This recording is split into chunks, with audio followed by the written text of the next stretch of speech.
Selamat pagi Bapak dan Ibu. Terima kasih atas partisipasinya pada hari ini pada webinar session kami. Perkenalkan, saya Sigit selaku Product Manager dari PT Jepsen Jason Ingredients Indonesia.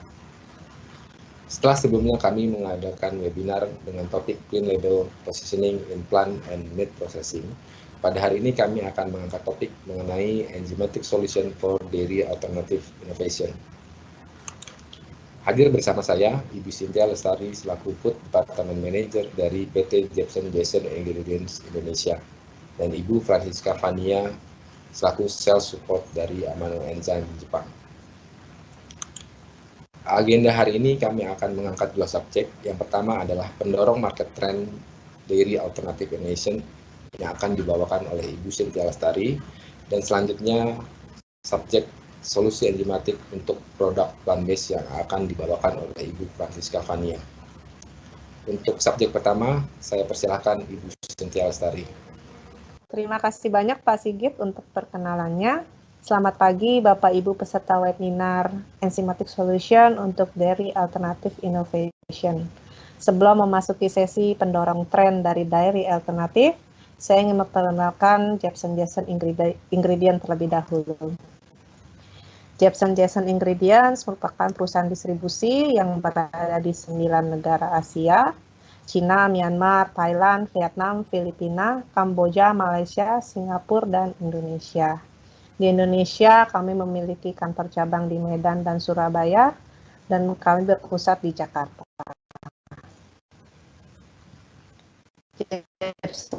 Jepsen Ingredients memiliki 6 lini bisnis. Kami mendistribusikan flavors, colors, dan sweetener, stabilizer, emulsifier, dan preservatif, malt dan malted ingredients, enzim dari Amano Enzyme, dan cultures. Berikutnya saya akan membawakan mengenai pendorong market trend inovasi dari alternatif. Plant-based eating bergerak dari tren menjadi status revolusi pangan. Meningkatnya minat pada plant ingredients terbukti dari 3 dari 5 global consumer menyatakan ingin menggabungkan lebih banyak plant ingredients di dalam dietnya. Bagaimana dengan mainstream opportunity untuk plant-based? Klaim mana yang Anda sukai saat membeli alternatif to dairy or meat? 6 dari 10 global responden memilih plant-based dibanding dengan vegetarian ataupun vegan claim. Rata-rata pertumbuhan tahunan dalam peluncuran makanan dan minuman juga memperlihatkan 57% plant-based claim lebih banyak dibandingkan dengan klaim vegan maupun vegetarian claim. Bagaimana dengan faktor-faktor yang menjelaskan pertumbuhan plant-based diet? Pertama adalah health and wellness. Konsumen memiliki pemahaman yang lebih baik tentang kesehatan mereka, dan ini empower mereka terhadap pilihan makanan sehat sebagai ukuran preventive healthy. Kedua, mengatasi kendala sumber daya global. Agrikultural menghadapi tantangan yang belum pernah terjadi sebelumnya dalam memberi makan 10 miliar orang pada tahun 2050, mendorong perusahaan untuk mengeksplorasi sains dan alam untuk memastikan pasokan pangan yang berkelanjutan di masa depan. Ketiga, mengenai etik dan environment. Animal welfare dan footprint lingkungan industri daging mendorong konsumen untuk mencari alternatif plant-based. Yang keempat adalah trust in food safety. Penarikan kembali makanan dan penipuan dalam beberapa tahun terakhir telah membuat konsumen skeptis dan tidak percaya kepada Big Food. Pada tahun 2020, zoonosis asal COVID-19 akan semakin mengarahkan konsumen terhadap plant-based diet. Bagaimana dengan pendorong pasar plant-based yang berkembang di Asia Pasifik? Pendekatan makan fleksitarian termasuk pengurangan asupan daging dan peningkatan plant-based diet karena alasan kesehatan dan lingkungan. 32% konsumen Singapura terlihat membatasi asupan daging mereka sebagian besar atau sepanjang waktu. 36% konsumen Thailand makan substitusi protein karena masalah kesehatan, dibandingkan dengan 10% yang melakukannya karena agama dan alasan budaya.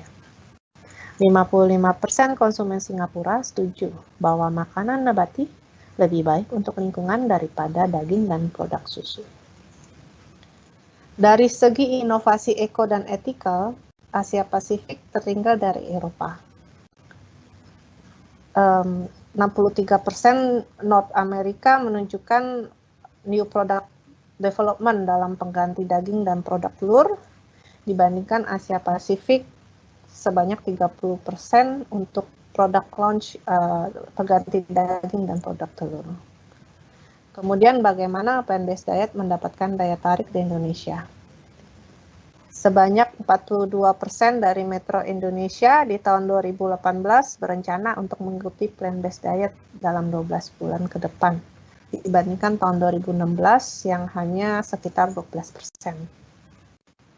Dan bagaimanakah sikap positif konsumen terhadap Clean Label? Survei ini terhadap 1.300 konsumen di Asia, Eropa, dan Amerika Utara. 76% responden yang tertarik dengan Clean Label dan lebih cenderung membeli produk yang mengandung bahan-bahan yang mereka kenali dan percayai. Bahkan konsumen juga bersedia membayar lebih untuk value dari produk Clean Label, sekalipun harganya 30 hingga 50% lebih tinggi. Dan label-label apa yang mempengaruhi konsumen? Pertama adalah all natural, 100% natural. Kedua, non-GMO. Ketiga, no additive atau preservatif. Yang dilanjuti dengan organic, made with real ingredients, sustainable produce, dan minimal process. Untuk lebih tahu selanjutnya mengenai apa yang amino enzyme bisa tawarkan terkait dairy alternatif, berikutnya akan saya serahkan kepada Vanyasan. Vanyasan, the floor is yours. Selamat siang hadirin sekalian. Sebelumnya saya ingin mengucapkan terima kasih kepada Bu Cynthia dan Pak Sigit untuk penjelasannya, dan terima kasih untuk memberi saya kesempatan kali ini untuk membicarakan sedikit tentang company saya. Dan perkenalkan, nama saya Francisca Vania Cendrawati dan saat ini saya bekerja di Departemen Luar Negeri di Amano Enzyme di Jepang.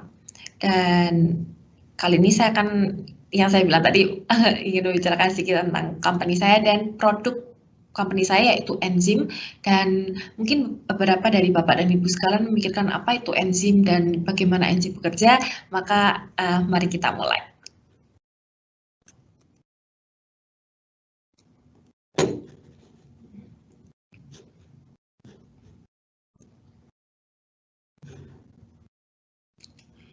Jadi saya mulai dengan perkenalan dari company saya sendiri. Dimulai dari sejarahnya dulu. Sejarah Amano Enzyme Inc. sendiri dimulai dari tahun 1899 sebagai salah satu perusahaan farmasi pertama di Jepang. Lalu pada tahun 1948 kami berhasil mengembangkan produk enzim pertama yang disebut diastase, dan kami telah mempertahankan produksi dari enzim diastase tersebut tentu saja hingga sekarang, dan dari tahun 1998 kami terus berkembang dan menciptakan banyak enzim, nggak cuma di bidang farmasi tapi juga di bidang makanan dan juga industri yang lain. Dan dengan filosofi untuk mempromosikan pembangunan yang harmonis dan berkelanjutan antara masyarakat dan alam, staf Amano yang berpengalaman dan berkualitas tinggi terus mencari dan mengembangkan produk bioteknologi yang berasal dari alam. Selengkapnya saya akan bicarakan setelah ini. Dan dengan 70 tahun lebih kami di bidang enzim ini, kami telah menyebarkan produk kami juga ke seluruh dunia, dan dengan itu pula kami memiliki jaringan internasional, dan saat ini kantor cabang kita ada di Amerika, ada di Eropa, ada di Cina, dan yang terbaru di tahun 2018 kami membuka kantor cabang kami untuk Asia Pasifik di Thailand dan dengan nama Amano Enzyme Asia Pasifik. Dan di sini kami siap memberikan dukungan teknis dan membantu Anda untuk menciptakan sistem proses yang lebih praktis, dan dengan dukungan kami dengan Jepsen & Jessens Ingredients Indonesia, kami yakin bahwa kami bisa memberikan yang terbaik untuk Bapak dan Ibu untuk sistem produksi Anda. Dan sampai saat ini kami memiliki perpustakaan mikroorganisme, dan mikroorganisme sendiri adalah bahan baku utama untuk produksi enzim, dan kami memiliki lebih dari 16.000 jenis mikroorganisme. Jadi tidak cuma hanya dalam produksi enzim, kami juga yakin akan semangat inovasi dan frontier kita untuk terus mengembangkan perpustakaan dari mikroorganisme kita sendiri, dan mikroorganisme sendiri itu bisa diambil dari bervariasi lingkungan dari mulai laut dalam hingga gunung tertinggi. Dan kami percaya bahwa kami akan terus berkembang dengan Innovation Center kami di Gifu dan juga pabrik kami yang dimulai dengan hanya satu pabrik kecil di Nagoya. Saat ini kami memiliki pabrik di 5 negara dan kami yakin kami bisa membantu Bapak dan Ibu untuk memberikan solusi yang terbaik. Dan dari tadi saya bicara apa sih itu enzim, amino enzim gitu, apa sih enzim itu, dan saya akan jelaskan apa itu enzim dan kami tidak ada sangkut pautnya dengan produsen dari pasta gigi yang ada di Indonesia. Nah, enzim itu adalah substrat yang bersifat alami dan sebenarnya dapat ditemukan di mana-mana, bahkan di tubuh kita sendiri. Yang paling gampang itu adalah enzim amilase yang ada di mulut kita, di mana ketika kita makan nasi, maka ketika nasi terus-terusan dikunyah, maka nasi akan menjadi manis. Itu karena enzim amilase yang ada di mulut memotong-motong pati di dalam nasi menjadi gula dan menjadi substrat yang lebih kecil, dan itu lebih manis daripada ketika nasinya itu sendiri. Dan enzim adalah salah satu bahan baku penolong dalam pemrosesan dan menawarkan peluang nyata untuk mencapai clean label sendiri.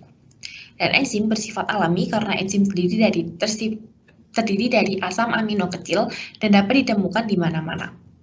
Enzim selalu bekerja untuk mengatur setiap reaksi biokimia dalam tubuh Anda, seperti yang saya katakan tadi, enzim amilase di mulut, dan sebenarnya juga ada di enzim pencernaan di dalam tubuh kita. Dan bagaimana enzim sebenarnya bekerja? Enzim bekerja dengan cepat dan digunakan dalam makanan untuk mempercepat dan meningkatkan reaksi kimia yang diperlukan dalam proses produksi. Jadi enzim tidak akan merubah dari bentuk akhir dari produksi yang Anda inginkan, tapi itu akan mempercepat proses produksi sehingga meningkatkan dan mengoptimalkan proses produksi Anda sendiri. Dan enzim sangat spesifik untuk substratnya dan sering disamakan oleh gembok dan kunci seperti gambar yang ada di presentasi saya kali ini.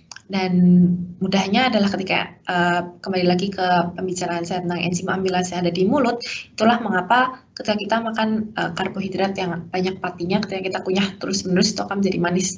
Jangan tapi kalau misalnya kita makan seperti broto wali yang pahit, walaupun kita kunyah juga tidak akan menjadi manis karena memang enzim amilase tidak bekerja pada substrat yang ada seperti di broto wali. Dan setelah reaksi yang diinginkan, jadi ketika Bapak dan Ibu memasukkan enzim ke dalam proses produksi, dan ketika hasilnya sudah mulai terlihat dan sudah tekstur dan mungkin rasanya ketika dites sudah oke, maka enzim dapat dengan mudah dilepaskan dan dapat dengan mudah dinonaktifkan. Dan biasanya dari customer kita sendiri ketika mereka mematikan enzim itu, ketika mereka memasukkan produknya itu ke pasteurisasi atau ultraheat treatment. Jadi di situ enzim akan mati dan produksi dapat dilanjutkan dengan begitu saja. Dan enzim sendiri dapat mengganti aditif yang ada di dalam produksi selama ini, dan kami percaya bahwa enzim dapat menjadi salah satu solusi untuk mencapai clean label seperti yang saya telah katakan tadi. Dan kita, Amano Enzyme sendiri, percaya bahwa kita ingin membuat dunia lebih baik dengan bioteknologi Jepang. Dan untuk terus bekerja, kami menggunakan 3 sinergi untuk meneruskan apa yang telah tentu saja sejarah kita mulai, yaitu dengan memperkuat dari enzim medis dan makanan, jadi tidak cuma hanya medis tapi juga dengan makanan.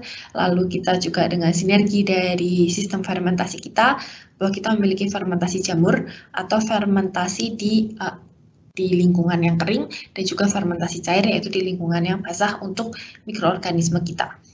Dan bioteknologi yang kita gunakan masih ada enzim yang dikembangkannya dengan bioteknologi klasik atau bioteknologi dari kita tahun 1948 tidak berubah, tapi dengan seiring berjalannya waktu, dengan banyaknya scientific research yang telah ditemukan, maka bioteknologi modern kita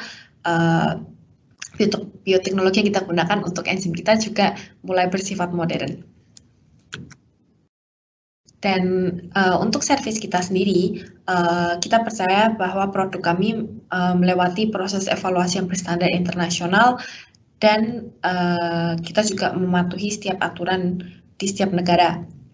Jadi ketika ada enzim yang ternyata belum terregistrasi di Indonesia, kami dengan bantuan Jepsen Ingredients Indonesia akan meregistrasi enzim tersebut sehingga dapat digunakan untuk proses produksi Bapak dan Ibu. Dan kami juga memenuhi berbagai kebutuhan dan spesifikasi seperti halal dan juga untuk kosher certificate kami 90% dari produksi enzim kami telah melewati standar tersebut.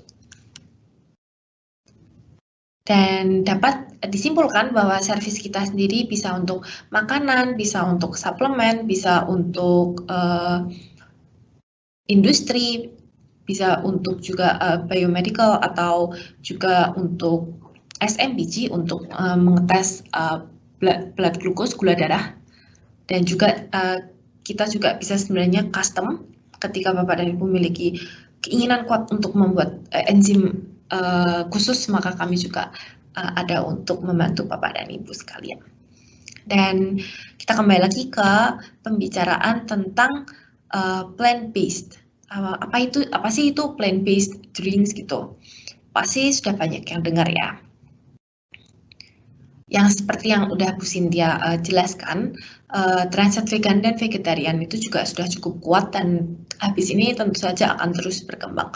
Perluasan pasar yang signifikan dalam alternatif produk susu, dan awalnya itu hanya ya orang yang memilih untuk gaya hidup yang lebih sehat atau tidak ingin memakan hewan, lama-lama tumbuh, sekarang udah benar-benar menjadi suatu mainstream yang luar biasa besar. Dan dimulai dulu kita mungkin hanya banyak susu kedelai untuk pengganti dari susu sapi, tapi sekarang sudah banyak sekali jenis-jenis susu alternatif yang lain, dari mulai kacang almond, hemp atau rami, kacang polong, beras, quinoa, bunga matahari, dan bahkan yang terbaru produksi susu alternatif dari alga juga sudah mulai meningkat. Dan pertumbuhan susu alternatif di Asia sendiri merupakan peringkat kedua di dunia setelah Eropa dibandingkan dengan tingkat peningkatan atau rilis produk baru dalam susu alternatif ini. Ini yang menyebabkan bahwa Asia itu mulai dari sekarang sudah mulai diincar oleh para produsen multinasional untuk mengembangkan susu alternatif tersebut. Tapi ketika kita membicarakan tentang susu alternatif, apa sih sebenarnya yang menjadi masalah gitu? Dan apapun poin utamanya, apapun dari bahannya, yang paling penting akhirnya adalah tekstur dan rasa. Dan di situ tanpa diberi apapun, maka susu alternatif itu perlu dikurangi viskositasnya, harus ditambahin macam-macam supaya rasa creamy-nya nambah. Dan ini semua dari 6 hal ini adalah tujuan atau poin yang harus dipenuhi supaya susu alternatif sendiri itu bisa dirasakan enak oleh customer. Dan lebih lanjut lagi, saya akan membicarakan tentang masalah yang akhirnya sekarang ada di banyak susu alternatif. Yang pertama itu berakhir dengan label yang lebih panjang. Banyak pabrikan susu alternatif memilih untuk menggunakan banyak bahan aditif seperti bahan pengemulsi dan pengestabil untuk meningkatkan tekstur dan stabilitas. Kadang juga ada yang menambahkan zat penyedap, baik perisa alami atau perisa sintetis, untuk menyesuaikan rasa supaya pembeli itu lebih senang dengan rasanya.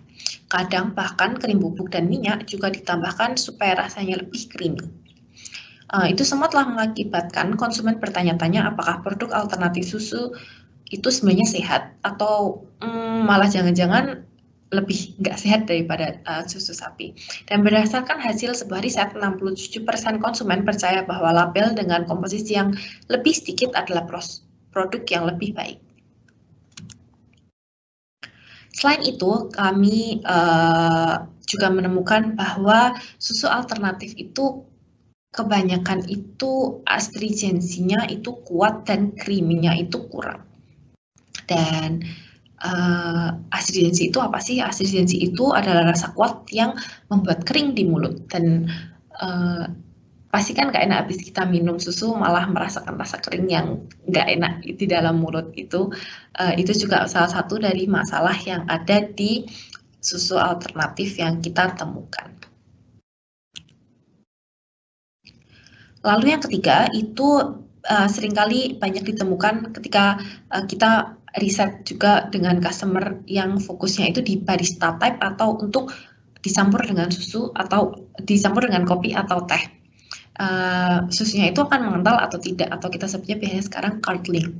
Dan sejumlah susu alternatif cenderung mengental ketika ditambahkan ke minuman panas, dan itu membuat pastinya sudah mungkin rasanya tidak terlalu bermasalah, tapi akhirnya secara tekstur tidak bagus, dan itu menyebabkan, itu adalah salah satu penyebab utama kenapa susu alternatif juga jarang dimasukkan ke dalam coffee latte sekarang ini. Dan masalah yang terakhir yang kami sering temukan itu adalah di susu protein. Untuk Anda yang sering angkat beban, pasti tidak asing dengan susu protein. Pasar dari susu protein dari protein nabati juga semakin berkembang, dan konsumen masih menemukan bahwa tidak ada variasi dalam kategori minuman alternatif susu atau protein nabati. Biasanya rasanya itu hanya vanila atau coklat. Itu karena rasa vanila atau coklat itu mudah diterapkan karena pH-nya itu netral. Sedangkan untuk memformulasikan rasa buah, perlu menyesuaikan pH ke kisaran yang lebih rendah antara 4 dan 5 agar sesuai dengan rasa buahnya tersebut, dan itu malah membuat warnanya menjadi pudar dan menjadi sulit untuk diatur ketika dalam produksinya. Dan itulah mengapa kami dari pihak Amano Enzyme sendiri memperkenalkan protein glutaminase Amano 500. Ini adalah berasal dari mikroorganisme non-GM, tentu saja melalui fermentasi yang unik, dan dapat meningkatkan tingkat kelaratan protein dan meningkatkan fungsionalitas protein yang ada di dalam susu alternatif. Dan untuk lebih meyakinkan Bapak dan Ibu dan juga customer akhirnya, kita menggunakan ilmu tribologi. Dan apa sih itu ilmu tribologi? Ilmu tribologi sendiri adalah pengetahuan tentang gesekan, pelumasan, dan keausan, dan sering sekali ditemukan di sebenarnya pelajaran teknik. Tapi di sini kita mikir bahwa ketika minuman masuk ke dalam mulut, itu sebenarnya kan ada tekanan ke dalam lidah kita. Dan di mulut kita juga ada seperti pelumas gitu juga, dan kita mencoba menggunakan ilmu tribologi ini untuk menentukan apakah rasa dan mouthfeel, rasa ketika masuk susu alternatif tersebut masuk dalam mulut kita itu tuh keringan dan gampang diminum. Dan ini merupakan salah satu contoh dari ilmu tribologi tersebut.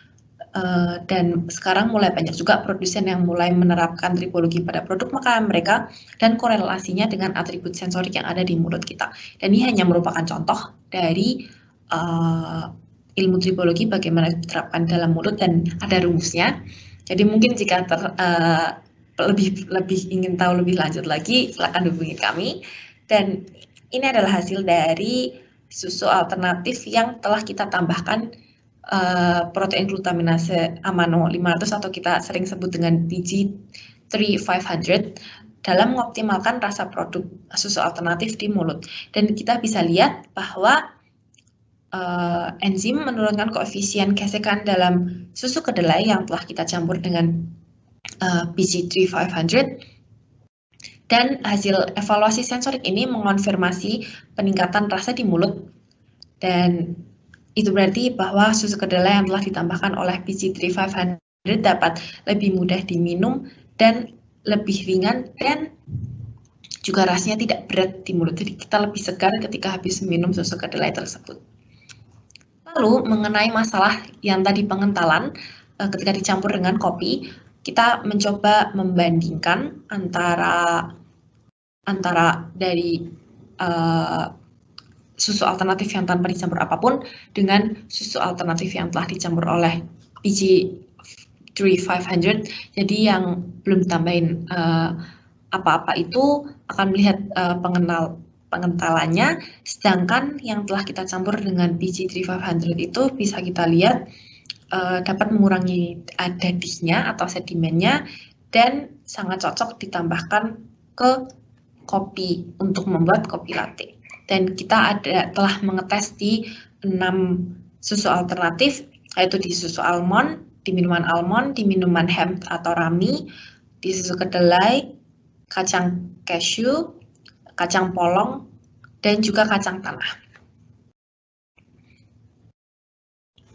Lalu yang terakhir, untuk protein nabati, susu protein dari protein nabati, kita tambahkan dengan PG+.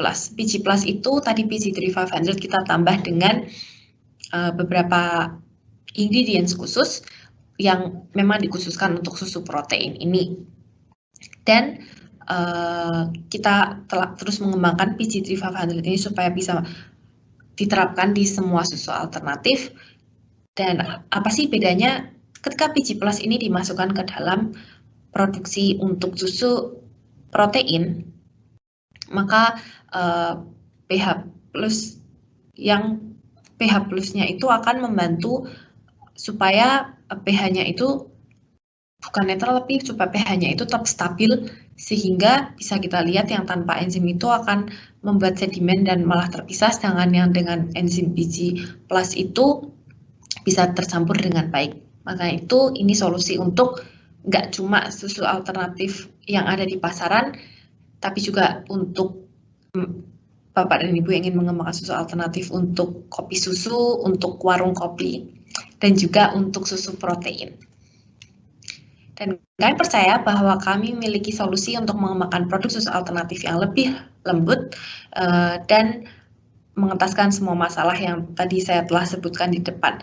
Dapat mencegah pengenalan susu ketika dimasukkan ke kopi panas, mengoptimalkan rasa di mulut, dan juga dapat membedakan produk Anda dari produk lain dengan memposisikan produk Anda sebagai produk clean label. Dan untuk bicara lebih lanjut tentang produk ini, jangan ragu untuk bertanya kepada mungkin saya atau tim saya yang ada di Thailand. Kita memiliki tiga orang, dari mereka orang Thailand, dan jangan ragu untuk email ke aeap.sales@amanoenzyme.com untuk bertanya lebih lanjut mungkin mengenai enzim ini atau enzim yang lainnya. Kita juga sangat terbuka. Jadi terima kasih atas waktunya, dan jika ada pertanyaan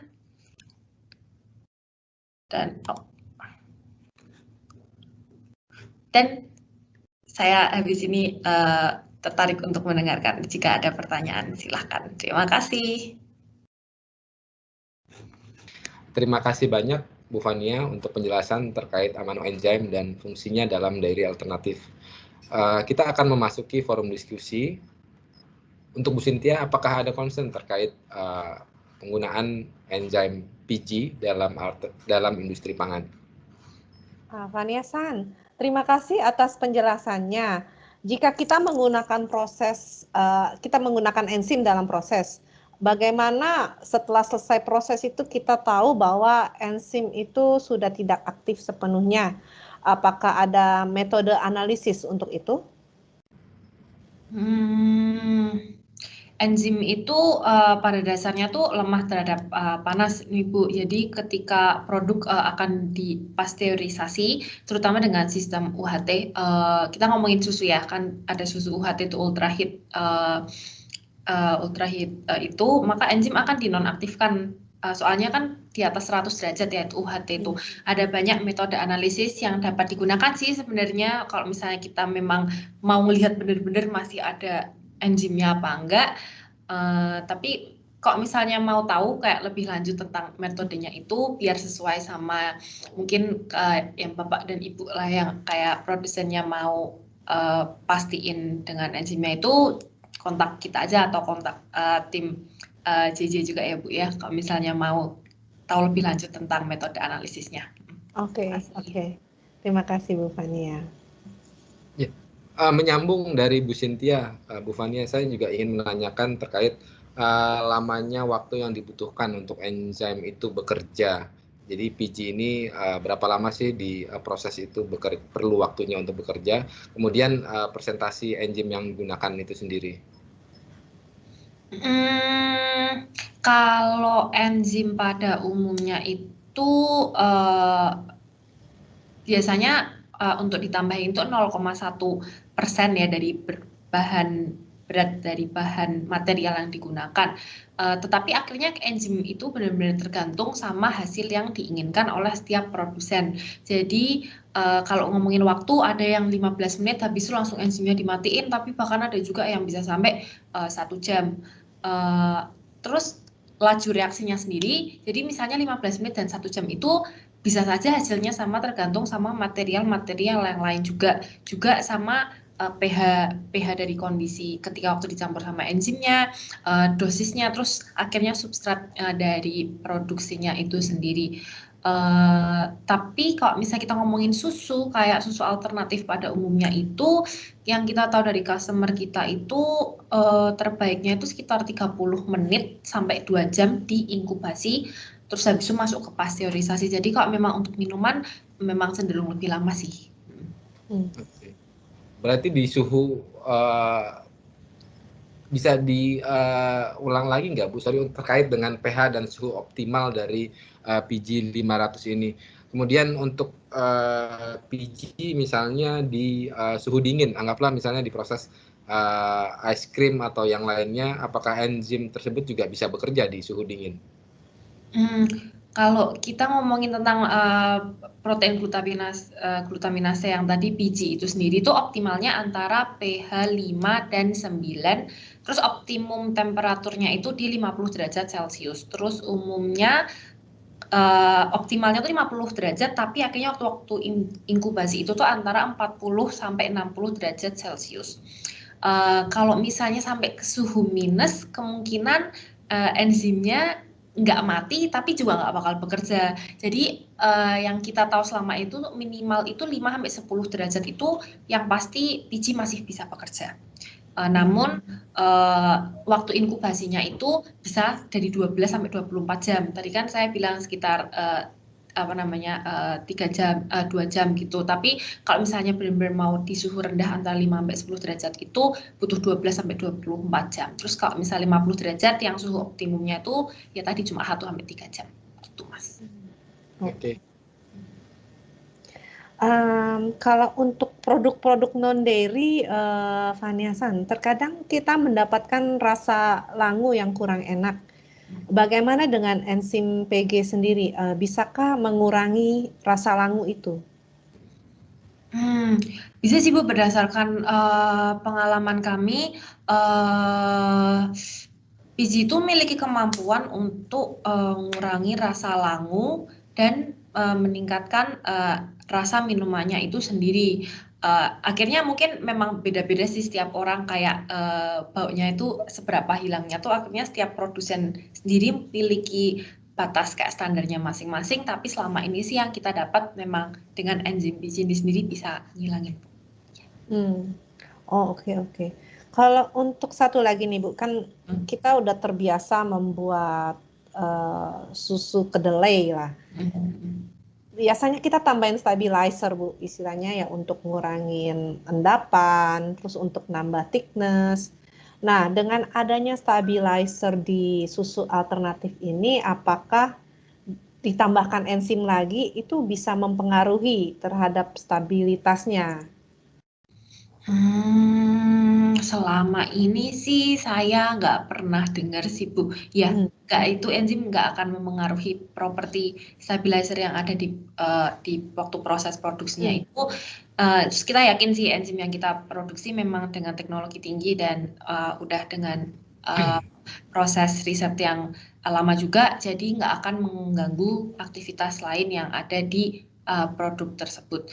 Dan malah kalau misalnya sebenarnya tuh jadi stabilizernya itu tetap aja ditambahin enzim PG tadi itu, malah kombinasinya itu malah membuat rasa di mulut tuh lebih baik dan lebih enak gitu diminum, Bu. Ya. Oke. Ya, mungkin Bu Fania, saya ada tambahan sedikit terkait dengan isu alergen. Yang kita tahu memang dairy akan relate kuat dengan isu alergen dari beberapa produk. Nah, kaitannya misalnya dengan untuk alergen isu untuk produk yang kacang-kacangan, apakah dengan penggunaan PG ini juga akan menghilangkan efek alergen dari produk tersebut?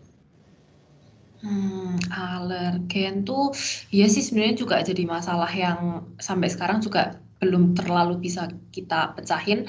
Terus dengan PG itu sayangnya kita nggak bisa kayak ngilangin alergen yang ada di kacang-kacangan itu karena enzim PG ini membelah rantai asam amino, terus nggak terlalu banyak mengubah struktur yang menghilangkan alergen, jadi itu udah beda struktur gitu.